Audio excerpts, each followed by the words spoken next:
community. And with that, we receive entitlement funds from the U.S. Department of Urban Development. Some of the funds that we receive through HUD include community development block grants and emergency solutions grants. The objectives of those grants are to directly benefit low and moderate income people, prevent slum and blight, and meet a particular urgent community development need. So with those funds, we're able to do some work in the community.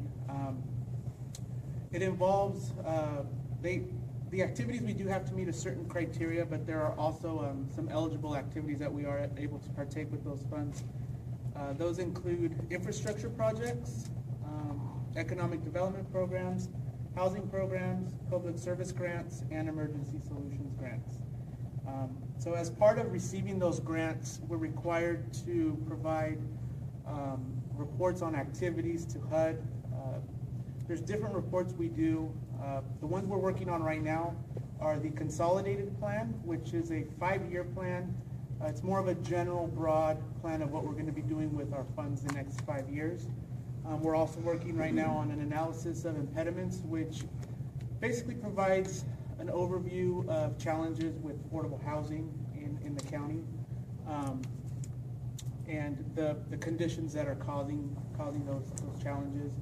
And we're also working on the annual action plan, which is our plan of what we will be doing with the funds that following fiscal year. So right now, we're working on those plans. We don't have anything finalized, but we're working on them right now.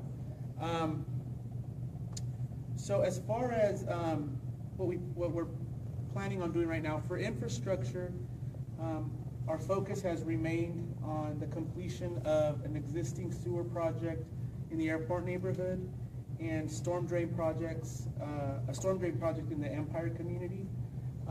So, you might be wondering, well, where's Salida? And Angela is actually going to talk to you a little bit about Salida's role in this process and how we get input from you folks. So getting infrastructure. And the reason that we're here is, as part of the federal funding, we have to go out and outreach with the community. We need to get out to the community, find out what the needs are, and we target Max because you're here, you're engaged, you're citizens of the community. And even though the bulk of the money that comes to the county unincorporated areas to infrastructure, there's a lot that we get out of the funding, including public services and emergency solution grants, which go towards a lot of things that are homeless, that deal with kind of the homeless related issues that we as a county face. And so it's important for us to come out to the Max and interface, because you are part of the community. We want to hear from you when we're talking to you. We don't know, some of you guys may have, we pick up on the needs. There may be something in the community that we don't know is a need out there. Some of you may have contacts or may be part of a nonprofit that can provide services, because beyond infrastructure, it's public services. And whether you get services directly or indirectly, they do benefit all the citizens of the community. And so it is important for us to engage with you and hear directly from you guys what it is that the community wants. In the past, Salida has gotten money from these federal grants, so it's not as though Salida hasn't gotten any money. Just kind of a little bit of history and background. The county is before redevelopment agencies got dissolved, the county combined its federal grant monies with redevelopment monies to kind of make it go a little bit further. Salida benefited from that back in 2003 when they did the Salida Downtown Storm Drain Project. That was all done with redevelopment and community development block grant funds. And that's actually one where we still have an outstanding debt of about $6.5 million we're paying off. It's going to be being paid off until 2041. Target areas for the federal funds in Salida is fairly limited as far as what is income eligible. It's that area that would be, let's see here, south of Kiernan, east of Finney, west of Elm, and north of the MID lateral. So it's not a huge target area that we have when we can spend, or if there was money to spend in the community. What was the western boundary? The western boundary is Finney. But I do want to thank the community. We went out and we did a community needs survey, which Javi is going to speak a little bit to.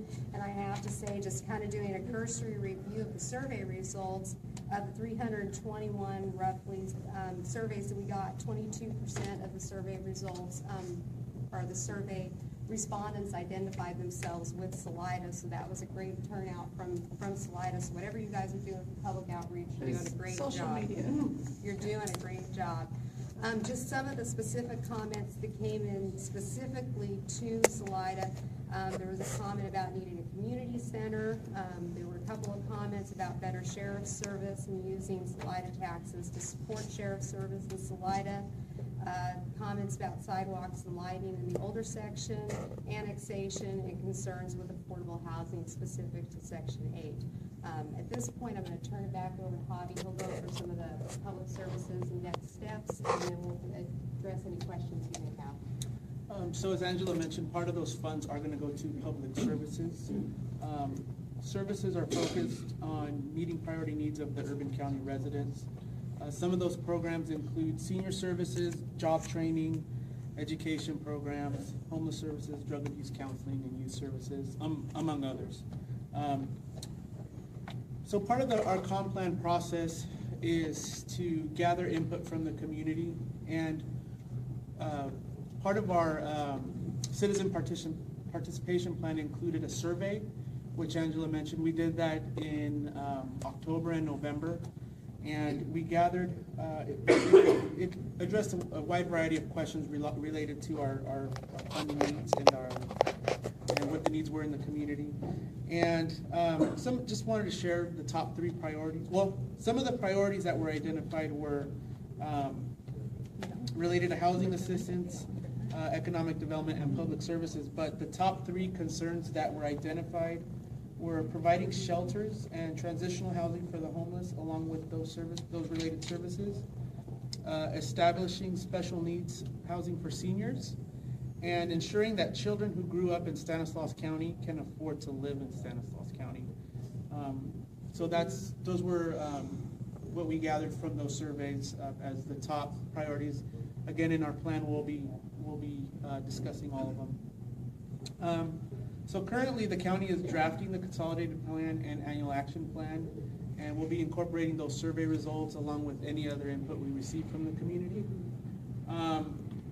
Next steps, March 31st will be when it should be complete, and it will be opened up for a 30-day review by the public, and we hope to have that finalized by May 5th to have the Board of Supervisors consider approval of the annual action plan, consolidated plan, and analysis of impediments. So we're here if you have any questions or have any input or Council, do you guys have any?